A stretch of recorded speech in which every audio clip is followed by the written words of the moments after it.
RCT में अब हमारे पास एक केस सिनेरियो है जिसमें नॉन पैरामीट्रिक रिजल्ट्स हमारे पास आ रहे हैं। हमें नॉन पैरामीट्रिक रिजल्ट्स का कैसे पता चला है? हम एनालाइज पे जाकर डिस्क्रिप्टिव में और फिर हम एक्सप्लोर पे गए हैं। एक्सप्लोर पे जाके हमने डिपेंडेंट लिस्ट में अपने वेरिएबल्स ऐड किए हैं और प्लॉट में जाकर हमने नॉर्मेलिटी प्लॉट्स को टिक किया है। इसको टिक करने के बाद हमारे पास SPSS की आउटपुट फाइल शो होगी। उस फाइल में हम नॉर्मेलिटी टेस्ट को आइडेंटिफाई करेंगे। अगर हमारी वैल्यू 0.05 से ज़्यादा होती है तो इसका मतलब है हमारा टेस्ट पैरामेट्रिक है, और अगर हमारे पास वैल्यू 0.05 से कम है तो इसका मतलब ये है कि हमारे डाटा नॉर्मली डिस्ट्रीब्यूटेड नहीं है। हम उस केस में नॉन पैरामेट्रिक टेस्ट को कंसीडर करेंगे। अब यहाँ पर हमारे पास जो अल्फा वैल्यू है वो 0.05 से कम है और तीनों इंटरवल्स पे हमारे पास 0.05 से कम है, तो हम इस केस में नॉन पैरामेट्रिक टेस्ट को कंसीडर करेंगे। नॉन पैरामेट्रिक टेस्ट में हम सबसे पहले बिटवीन ग्रुप एनालिसिस के लिए मैन विटनी टेस्ट को कंसीडर करेंगे। अगर हमारे पास दो इंडिपेंडेंट ग्रुप्स हैं और हम 3 डिफरेंट इंटरवल पे उन वैल्यूज़ को कंसीडर कर रहे हैं तो उस केस में हम मैन्स विटनी टेस्ट यूज़ करेंगे बिटवीन ग्रुप एनालिसिस के लिए। अब बिटवीन ग्रुप एनालिसिस के लिए ज़रूरी है कि सबसे पहले हमारे डाटा स्प्लिट फाइल ऑफ हो। यहाँ पर हम इसके स्टेटस से देखेंगे कि हमारा स्प्लिट फाइल जो है वो ऑफ है। उसके बाद हम एनालाइज पे जाएंगे। एनालाइज में फिर हम फर्दर आगे नॉन पैरामीट्रिक टेस्ट के बाद हम लेगेसी डायलॉग्स और हम 2 इंडिपेंडेंट सैंपल टेस्ट पे जाएंगे। यहाँ पर जो हमारे पास ऊपर कॉलम शो हो रहा होगा वेरिएबल लिस्ट का, यहाँ हम अपनी वेरिएबल्स को ऐड कर देंगे और फिर हम अपने ग्रुप को ग्रुपिंग वेरिएबल्स में ऐड करके ग्रुप को डिफाइन करेंगे। ग्रुप को हम 1 ही लेबल करेंगे और सेकंड को हम सेकंड लेबल कर देंगे। उसके बाद इसको हम कंटिन्यू करेंगे। यहाँ से हम मेंस विटनी को टिक करेंगे। मेंस विटनी को टिक करने के बाद हम इसके ऑप्शंस पे जाएंगे। हम यहाँ पे डिस्क्रिप्टिव्स को भी टिक करेंगे, क्वार्टाइल्स को भी टिक करेंगे और इसको हम कंटिन्यू कर देंगे। कंटिन्यू करने के बाद हम इसको ओके करेंगे। हमारे पास इस तरह से एक विंडो शो होगी। अब इस विंडो में हमारे पास परसेंटाइल्स भी आ गए हैं, मीन वैल्यूज़ भी आ गई हैं, स्टैंडर्ड डेविएशन भी हमारे पास आ गई है, हमारे पास मीन रैंक्स भी यहाँ पर आ गए हैं। इसी तरह से हमारे पास जी वैल्यू यहाँ पर आ गई है, हमें पी वैल्यू यहाँ पर मिल गई है। बेस लाइन पे हमारी पी वैल्यू 0.5 है जो कि 0.05 से ज़्यादा है। इसका मतलब ये है कि बेस लाइन पे हमें सिग्निफिकेंट रिजल्ट नहीं मिले।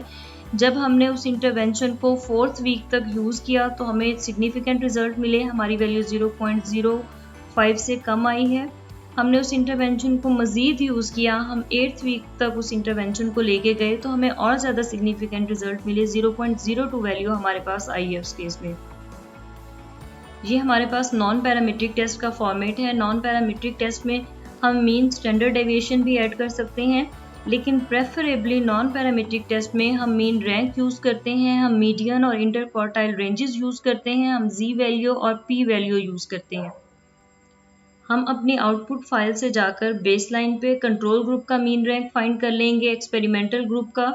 इसी तरह से 4th वीक पे हम मीन रैंक लेंगे। 8th वीक पे हम जितनी भी हमारे पास मीन रैंक की वैल्यूज़ आएंगी हम अपने फॉर्मेट में उसको यहाँ पर ऐड कर देंगे। इसी तरह से जी वैल्यू भी हमारे पास मेंशन है आउटपुट फाइल के अंदर। यहाँ से हम जी वैल्यू ले लेंगे बेस लाइन पे 4th वीक पे और 8th वीक पे, और इसी तरह से हम बेस लाइन पे 4th वीक और 8th वीक पे पी वैल्यू या अल्फा वैल्यू लेकर उसको हम अपने टेबल में ऐड कर लेंगे। फिर हमारे पास आती हैं इंटरक्वार्टाइल रेंजेस और हमारे पास यहाँ पर मीडियन आता है। हम अपनी आउटपुट फाइल में जाएंगे। यहाँ पर परसेंटाइल्स का हमारे पास एक सेगमेंट शो हो रहा होगा। जो हमारे पास 50th वैल्यू है वो हमारे पास मीडियन है। फिर हमारे पास हम अगर 75th वैल्यू में से 25th वैल्यू को माइनस करते हैं तो ये हमारे पास इंटरक्वार्टाइल रेंज है। फॉर एग्जांपल यहाँ पे बेस लाइन पे हमारे पास मीडियन वैल्यू जो है वो 8 है। हम उसी तरह से अपने टेबल में जाकर यहाँ 8 ऐड करेंगे, हम ब्रैकेट्स ऐड करेंगे। उसके बाद फिर हमने इंटरक्वार्टाइल रेंज ऐड करनी है। 75th पॉइंट पे हमारे पास रेंज है 8 और 25th पॉइंट पे हमारे पास रेंज है 6। हम 8 में से 6 को माइनस करेंगे। इसको माइनस करने के बाद जो वैल्यू हमारे पास आएगी वो हमारी इंटरक्वार्टाइल रेंज है। इस केस में वैल्यू हमारे पास 2.0 है। 8 में से हमने 6 को माइनस किया है तो हमारे पास 2.0 आई है। ये हमारे पास इंटरक्वार्टाइल रेंज है। इसी तरह से हम फर्दर आगे 4th वीक की इंटरक्वार्टाइल रेंज फाइंड करेंगे। इसकी मीडियन वैल्यू हमारे पास 6.0 है और अगर हम इसकी इंटरक्वार्टाइल रेंज फाइंड करेंगे तो 7 में से हम 5 को माइनस करेंगे, वो हमारे पास 2 आएगी। यहाँ पर हम 6.0 ऐड कर देंगे और आगे हमारे पास उसी तरह से 2.0 आ जाएगी। ये हमारे पास मीडियन और इंटरक्वार्टाइल रेंज आ जाएगी। ये हमारे पास नॉन पैरामीट्रिक के केस में बिटवीन ग्रुप एनालिसिस के लिए मेंस व्हिटनी यूज हुआ है।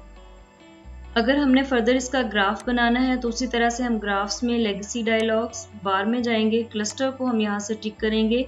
यहाँ हम समराइज ऑफ सेपरेट वैल्यू को टिक करने के बाद इसको डिफाइन करेंगे। हम बार रिप्रेजेंट में अपनी वैल्यूज ऐड कर देंगे और हम इसके अलावा कैटेगरी एक्सिस में अपने ग्रुप ऐड करने के बाद उसको हम ओके करेंगे। हमारे पास इस तरह से एक ग्राफ शो होगा। हम इसके लेबल्स को ऑन कर लेंगे और जब हम इसके लेबल्स ऑन करेंगे तो ये हमारे पास काउंट शो हो रहा है, यानी कि मीन वैल्यूज शो हो रही हैं।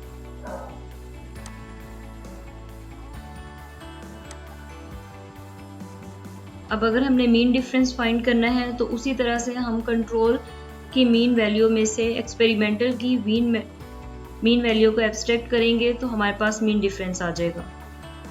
इस ग्राफ को हम यहाँ से कॉपी करके अपनी रिजल्ट की फाइल में ले जाएंगे। रिजल्ट की फाइल में ऐड करने के बाद हम इसकी डिस्क्रिप्शन लिख देंगे। ये हमारे पास मेंस व्हिटनी है। अगर हम 3 डिफरेंट इंटरवल के ऊपर किसी वेरिएबल को असेस कर रहे हैं तो फिर हम बिटवीन ग्रुप एनालिसिस के लिए मेंस व्हिटनी टेस्ट यूज करते हैं।